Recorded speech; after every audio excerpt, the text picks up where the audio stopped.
Place à l'invité politique. Je reçois ce soir Pierre Laurent, patron du Parti communiste français, tête de liste en Ile-de-France pour les régionales. Bonsoir Pierre Laurent. Bonsoir. On va commencer, si vous voulez bien, par dire un mot de ce coup de tonnerre, un de plus à la FIFA. 90 jours de suspension pour Sepp Blatter, c'est pas tellement une surprise. Pour Michel Platini, ça en est peut-être un peu plus.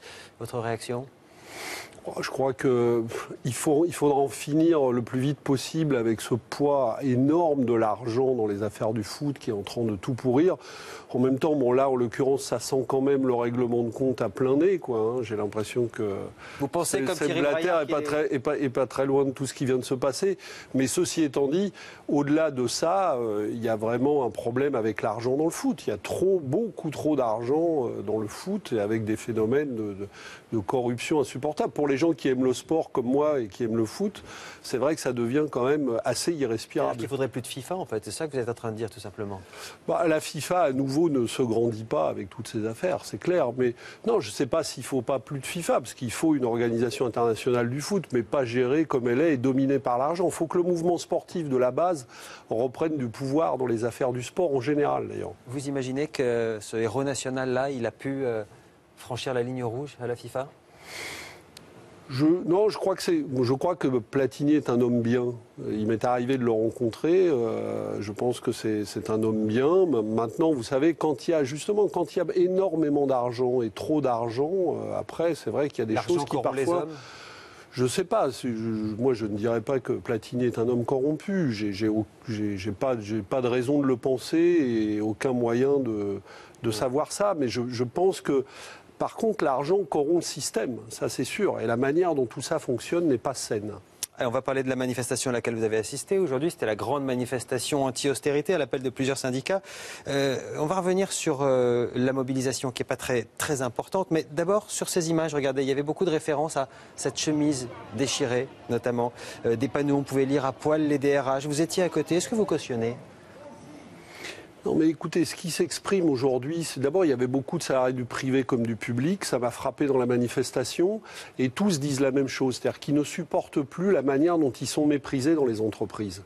Il faut bien comprendre, moi j'étais l'autre jour dans un hôpital qui va fermer, les gens pleuraient en parlant dans la réunion publique. Juste on parle de ça si vous le voulez bien, après vous me direz, mais on parle de ça, cette chemise déchirée à poil les DRH, vous pensez que c'est bien, c'est pas bien, mais voilà, c'est pas, votre avis, non, quoi. mais les incidents qui sont passés, personne ne les cautionne, pas même les syndicalistes eux-mêmes. Donc, mais c'est pas ça le fond du problème. Le fond du problème, c'est qu'il y a eu cette explosion de colère parce qu'il y a des salariés à Air France comme ailleurs qui se sentent en permanence méprisés, jamais écoutés. On les licencie, ils ont le droit de travailler, ils ont le droit de s'épuiser au travail, et puis ensuite on les jette comme des Kleenex, et ils n'ont le droit de rien dire. Et quand ils demandent à négocier, on leur dit que la porte de la négociation est fermée. Et ça devient insupportable. Il ne reste plus que la violence. C'est ça en fait ce que vous dites, c'est que finalement le système fait que la violence devient. Il leur reste le choix de l'action collective. Et c'est pour ça que la journée d'aujourd'hui est importante et qu'il faut amplifier ce genre de journée. Parce que l'action syndicale collective, mais il faut que les directions d'entreprise et le gouvernement cessent de mépriser justement l'action syndicale et respectent l'action syndicale. Vous avez raison, il reste ce genre d'action aujourd'hui, sauf que ça n'a pas marché. Déjà, en avril, on avait parlé d'un échec. Or, les chiffres donnés par les syndicats, c'était 300 000 dans les rues. Aujourd'hui, les chiffres des syndicats, c'est 100 000 dans les rues. Vous avez parlé d'un échec. Moi, j'ai jamais parlé d'échec. Vous savez, les syndicats même reconnaissaient que c'était pas assez, mais qu'il ferait mieux aujourd'hui. Aujourd'hui, trois fois moins. 5 000 personnes à Paris dans les rues. Bien sûr que ça n'est pas assez. Pourquoi ça marche pas ? Mais bien sûr que ce n'est pas assez. Mais parce qu'il y a d'abord le chantage du chômage. C'est pas facile de se mettre en grève aujourd'hui. Quand vous avez quelqu'un qui peut vous mettre à la porte tous les jours. Est-ce que c'est pas aux partis et aux syndicats qui sont censés les représenter qu'ils ne font plus confiance et c'est pour ça qu'ils manifestent? Mais attendez, mais écoutez-moi, puisque vous parlez de salariés, eh bien dans les entreprises, les salariés aujourd'hui, vous croyez que c'est facile d'agir collectivement?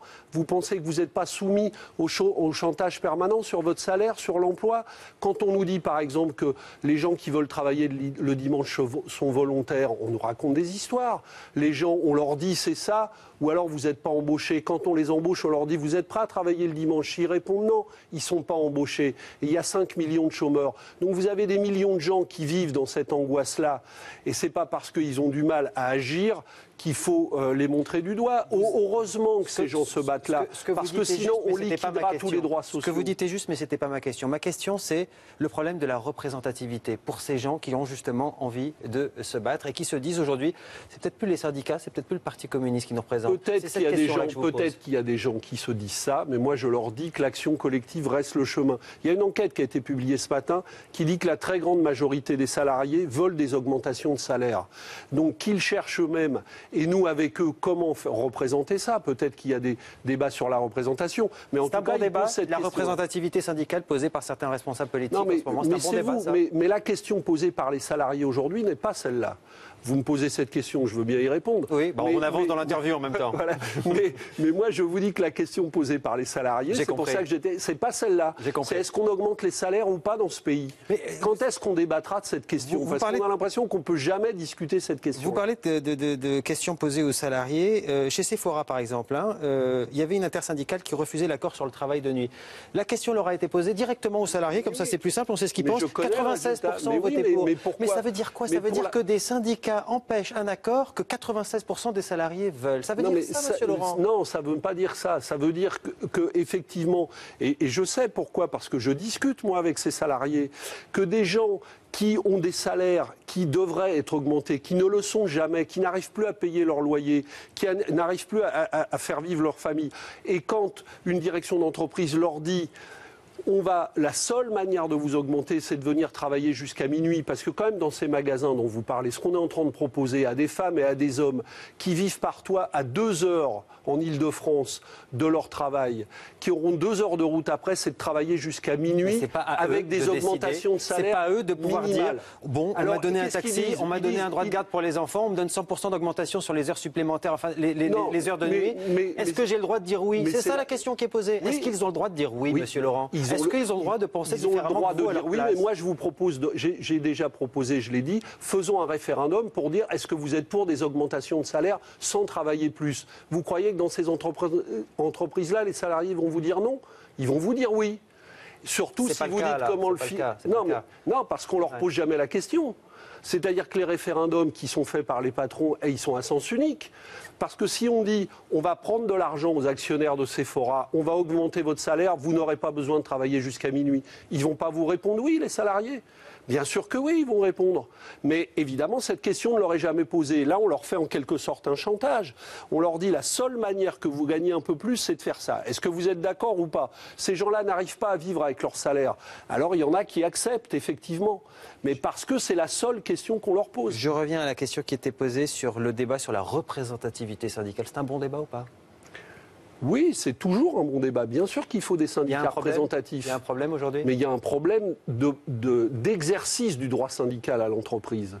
Vous faites comme si il suffisait de vouloir se syndiquer et d'exercer son droit syndical. Mais moi, tous les jours, je vais discuter avec des salariés dans les entreprises qui vous disent que c'est très dur d'être syndiqué, qu'il faut avoir du courage pour être syndiqué, encore plus pour être délégué syndical. Donc, en vérité, le droit syndical n'est pas respecté dans un très grand nombre d'entreprises et ça pèse sur la représentativité syndicale.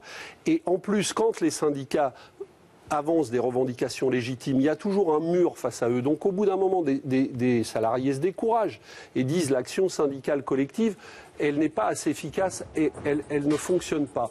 Mais pas parce que les syndicats sont inutiles, en tout cas moi j'appelle les salariés à ne pas en tirer cette conclusion. C'était pas induit dans la question, mais parce que tout simplement, il faut faire sauter un certain nombre de verrous et respecter un peu mieux la parole syndicale. Merci Pierre-Laurent d'être venu répondre à nos questions ce soir. Vous restez avec nous à suivre le débrief foot. La France, les Bleus qui jouent contre l'Arménie 3-0. C'est plutôt bien parti pour ce match amical. À tout de suite.